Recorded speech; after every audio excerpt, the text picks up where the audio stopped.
Boa noite, pessoal. A segunda aula, tá, de economia através de vídeo, tá? Nós vamos falar um pouquinho sobre política monetária.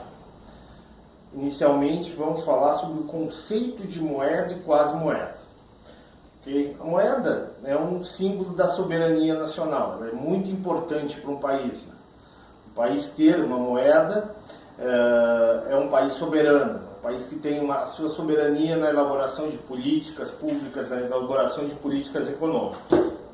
Porém, a moeda ela pode ser dividida em dois tipos, a moeda e quase moeda. O que é a moeda? Moeda é aquele ativo financeiro que tem liquidez absoluta. E quase moeda é aquele ativo financeiro que não tem liquidez, mas em contrapartida pode render juros. Vou dar um exemplo bem simples, tá? A moeda que vocês têm no bolso, o dinheiro que vocês têm no bolso, é classificado como moeda, ou seja, um ativo financeiro com liquidez absoluta.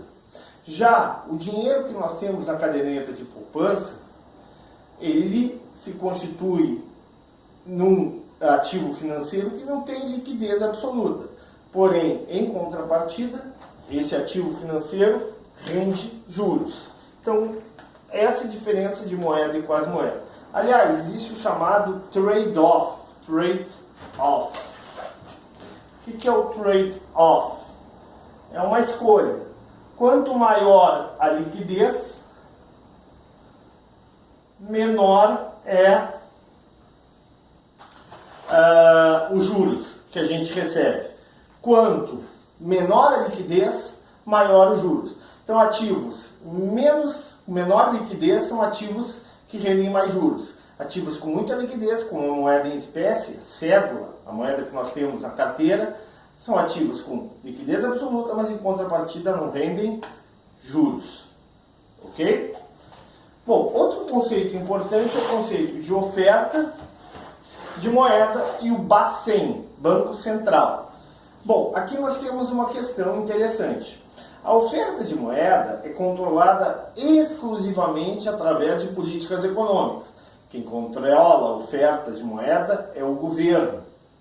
O governo controla a quantidade de moeda disponível no mercado.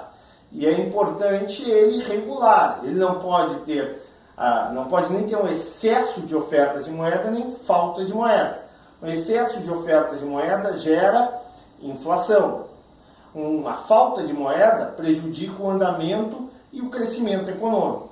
Então, o governo deve constantemente equilibrar a oferta de moeda.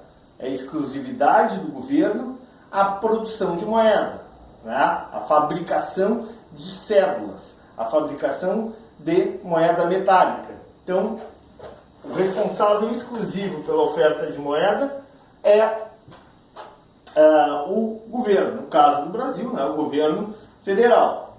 E o Banco Central, Bacen, é a autoridade máxima na definição dessa oferta de moeda. São as políticas do Banco Central que vão determinar uma maior ou menor quantidade de moeda na economia. Existe uma regrinha básica para a gente entender a oferta de moeda. É chamada a teoria quantitativa da moeda. O que diz a teoria quantitativa da moeda? Estabelece uma relação entre M vezes V, P vezes T. O que é o M? O M é a quantidade de moeda disponível no mercado, o M, vezes V. O que é o V? É a velocidade de circulação dessa moeda. Tem que ser uma identidade, ou seja, uma igualdade, uma semelhança, com P vezes T. O que é o P? P é o nível geral de preço, ou seja, a taxa de inflação da economia. E o T é o número de transações de bens e serviços na economia. Então, vamos imaginar a seguinte hipótese.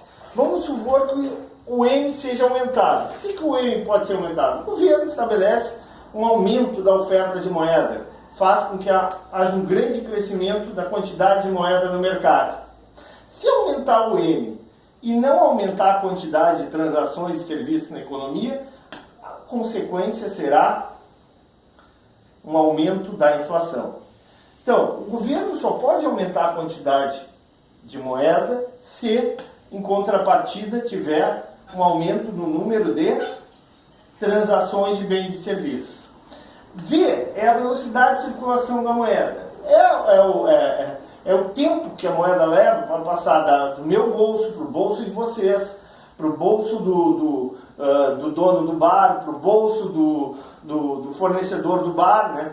Quanto menos tempo as pessoas ficam com esse dinheiro, mais ela sai de um bolso para outro, maior é a velocidade. Quanto mais tempo demora para sair do bolso de uma pessoa física ou jurídica para ir para outra pessoa física ou jurídica, menor a velocidade.